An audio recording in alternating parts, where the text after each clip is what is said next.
کیا گیا تھا، بہت سے چیزاں بتائے گئے تھے، مگر ہم بھی جانتے ہیں ہمارا مقابلہ اگر پورے ہندوستان کے اندر مجلس اتحاد المسلمین اسد الدین اویسی صاحب اور اکبر الدین اویسی صاحب اگر مقابلہ کر رہے ہیں تو وہ فرقہ پرست طاقتوں سے کر رہے ہیں، بی جے پی، R S S, Vishwa Hindu Parishad, Bajrang دل، ایسے تمام فرقہ پرستوں سے مقابلہ کرنے والی کوئی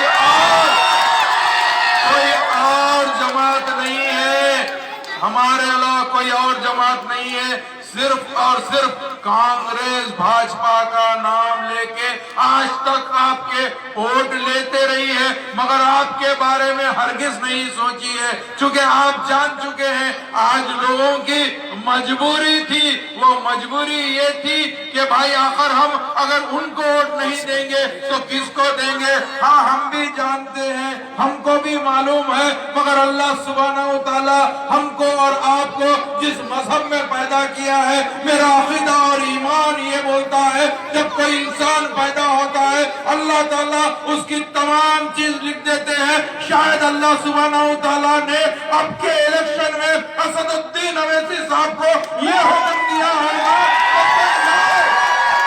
تم جاؤ گجرات کی سرزمین پر جاؤ، یہ میرا حکم ہے، یہ میں کہہ رہا ہوں، تاکہ کوئی انسان اپنی مرضی سے گھر کے باہر نہیں نکلتا ہے اور کوئی انسان اپنی مرضی سے کچھ نہیں کرتا ہے۔ سب کچھ اگر ہمارا عقیدہ اور ایمان ہے کہ جو کرتا ہے اللہ کرتا ہے، ہم تو محنت کرتے ہیں، جستجو کرتے ہیں، یہی سوچ کر ہم آئے ہیں۔ ہم آتے سو آتے ایسا لگ رہا ہے کہ لوگ ماتم مچا رہے ہیں، کوئی کچھ کہہ رہا ہے، کوئی کچھ کہہ رہا ہے۔ بابا ابھی تو شروعات ہوئی ہے۔ یہ جو یہاں کے جو ایم ایل اے ہے، صابر بھائی نے بڑا اچھا کہا ہے کہ یہاں کے ایم ایل اے کو کوئی دیکھے کیا نہیں دیکھے، آپ کی ووٹوں کی بھیک سے میں تو کروں گا 100% آپ کی بھیک تھی۔ آپ نے 4 مرتبہ کارپوریٹر بنا کر بھجایا، مگر 4 مرتبہ ابھی کیا کر سکتے تھے، مجبوری تھی، ہم اس کو اپنا سمجھے تھے، مگر یہ تو ناکارہ نکلا، یہ کھوٹا سکہ نکلا، تو اس کو کیا کریں؟ آپ نے ان کو کارپوریٹر بنایا، مگر ان کو کچھ نہیں معلوم کارپوریٹر کا کام کیا ہوتا۔ اس کے بعد میں جیسے ہی ان کو ایم ایل اے کا ٹکٹ ملا، لوگ کہنے لگے صابر بھائی آپ آگے بڑھو، ہم آپ کے ساتھ ہیں، ہم آپ کو کاندھے پہ بٹھا کر لے کے جائیں گے۔ مگر میں صابر بھائی کی تعریف کروں گا۔ صابر بھائی کابلی وانا نہ کہا اگر فرض کرو میں ٹھہر جاؤں گا، خدا نہ خواستہ میرا کوئی بھائی ہار جائے گا تو عوام کہے گی صابر بھائی آپ کیوں ٹھہرے ہیں، نہیں ٹھہرنا تھا۔ صابر بھائی نے دل بڑا کر کے پچھلے ٹائم پہ نہیں لڑا، مگر ہم کو امید تھی کہ یہ کچھ کام کرے گا، مگر یہ کام آپ کا ہرگز نہیں کرا۔ جو پریشانی آتی ہے بے شک ہم جانتے ہیں اوپر والے کی طرف سے آتی ہے۔ 2020 کے اندر ایک ایسی مضر بیماری، ایک ایسی بیماری آئی جو کرونا وائرس کی طور کے اوپر، کووڈ-19 کی طور کے اوپر، نہ جانے ہمارے کتنے بزرگ اس دنیا سے چلے گئے، مگر ہم کو بالکل اسی لیے یہ جو آپ کا ایم ایل اے ہے یہ ہرگز پلٹ کے نہیں دیکھا۔ آپ کے گھر میں جب چولہا نہیں جل رہا تھا یہ کہاں تھا، یہ بہانہ کر کے اپنے آپ کو بیمار بتا کے رہ گیا۔ بابا بیمار تم کتنے بار ہوئے؟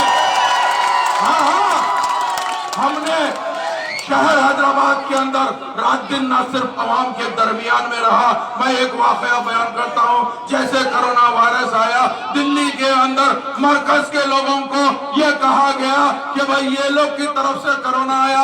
شہر حیدرآباد میں کافی ہمارے تبلیغی بھائیوں کو لے کر جا کے سرکاری ہسپتال میں جب بھرتی کروا دیا گیا، صدر مجلس اسد الدین اویسی صاحب کو ایک فون آتا ہے کہ یہ لوگ ہسپتال میں بھرتی ہوئے مگر آنکھ کے جوڑے آنکھ کے کپڑے کے ساتھ ہیں، ان لوگ کو اگر کوئی چیز بھی نہیں ہے۔ اسد صاحب نے مجھے فون کر کے کہا میرا صاحب آپ جائیے ان کا کچھ انتظام کریے۔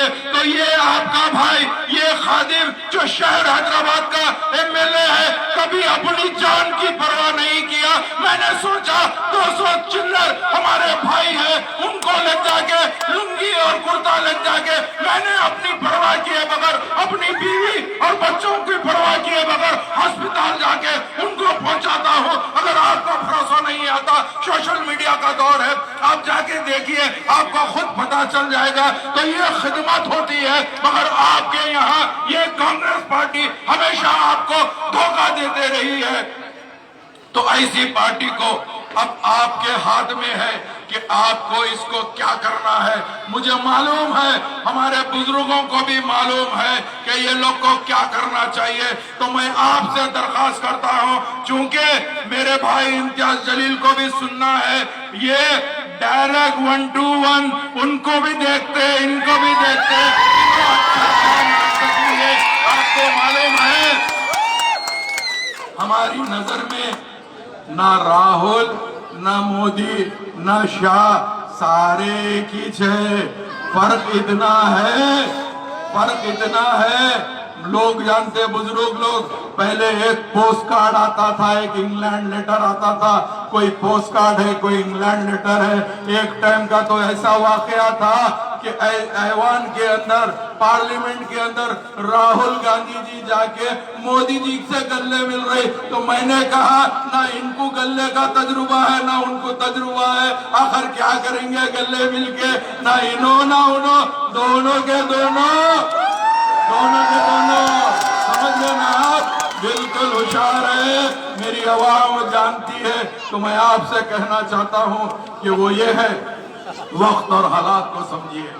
अगर आज आप अपनी पार्टी मजलिस इत्तेहादुल मुस्लिमीन, जो मुसलमान, दलित, बैकवर्ड क्लास सबको लेके चलना चाहती है, अगर ऐसे टाइम पे खुदा न खास्ता आप अब की बार गलती करेंगे तो आने वाले 100 साल तक आपकी आवाज देने वाला कोई नहीं रहेगा।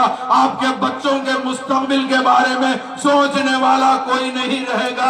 आज हालात तो ये हो गए हैं कि हमारा बच्चा पढ़ नहीं सकता, अच्छे स्कूल नहीं है। आपको मालूम होना चाहिए यहाँ पे तकरीबन गटर पूरे वैसी है, साफ सफाई नहीं है, कचरे की ढेर पड़ी रहती है, पानी के अंदर इतना ज्यादा पोल्यूशन आता है, पी के बच्चे बीमार हो जाते हैं। शहर हैदराबाद के अंदर मैं भी एक कारपोरेटर था, मुझे मालूम है, हमने बल्दिया से शहर हैदराबाद के अंदर आरओ प्लांट हर जगह लगा दिए हैं। आरओ प्लांट से 1 रुपये में 20 लीटर पानी हमारे लोगों को दिया जाता है, जो बिस्लरी से भी साफ पानी है। ये तमाम खिदमत मजलिस इत्तेहादुल मुस्लिमीन करती है। मेरे गरीब बहनों की बच्चियों की शादी अगर होती है तो मजलिस इत्तेहादुल मुस्लिमीन ने हुकूमत से एक स्कीम पास कराया है। उस स्कीम का नाम है शादी मुबारक। शादी मुबारक स्कीम के अंदर हर बच्ची की शादी में 1,116 रुपये आपके एमएलए के हाथ से चक दिया जाता है। ये स्कीम मजलिस इत्तेहादुल मुस्लिमीन, क्योंकि अगर आपकी नुमाइंदगी रहेगी तो ही आपके काम होंगे। यहाँ पर आप जिसको भी भिजाए हैं ये सरकारी मुसलमान बन गए हैं, इनको कुछ नहीं आता। इन्होंने हमेशा यही सोचे हैं कि आपका वोट ले लो और खामोश बैठ जाओ। साबिर भाई बिल्कुल बयान नहीं करे हैं। कांग्रेस का कल्चर तो ये होता है, जब भी आपकी बात करने का रहता है तो ऊपर से हुक्म आता है, साबिर साहब आप कुछ मत बोलिए, अगर आप बोलने का है तो आप हाल को मत आइए। अरे ये कांग्रेस का कल्चर है। हमारे यहाँ कुछ हो जाए हम हरगिज खामोश नहीं बैठते हैं। आपने देखा ऐवान पार्लियामेंट के अंदर एनआरसी का जब बिल आया था, कोई और नहीं था, असदुद्दीन अवैसी ने बिल फाड़ के मुझे मारने वाले का नाम बैरिस्टर असदुद्दीन अवैसी है। आज फिरका परस्ती इतनी आम हो गई है, फिरका परस्ती इतनी आम हो गई है कि आपकी शरीयत में मदाखिलत की जाती है, आपकी शरीयत में मदाखिलत की जाती है। हम जानते हैं बहैसियत मुसलमान हमको पूरा मालूम है कि हम सब कुछ बर्दाश्त कर सकते हैं। अगर वक्त आया हम अपनी बीवी बच्चों की कुर्बानी दे सकते हैं, वक्त आया अपनी जायदाद को छोड़ सकते हैं, मगर हम शरीयत में मदाखिलत हरगिज़ बर्दाश्त नहीं कर सकते हैं। ये हमारा अकीदा और ईमान है। हमको इसके लिए लड़ने की जरूरत है। आज लोग समझ रहे हैं कि ये कारपोरेशन का इलेक्शन है, ये जीत भी लेंगे तो क्या कर लेंगे बाबा, ये शुरुआत है। इंशाअल्लाह ताला आने वाले टाइम में गुजरात और दिल्ली का तख्त भी हमारा इंतजार करेगा,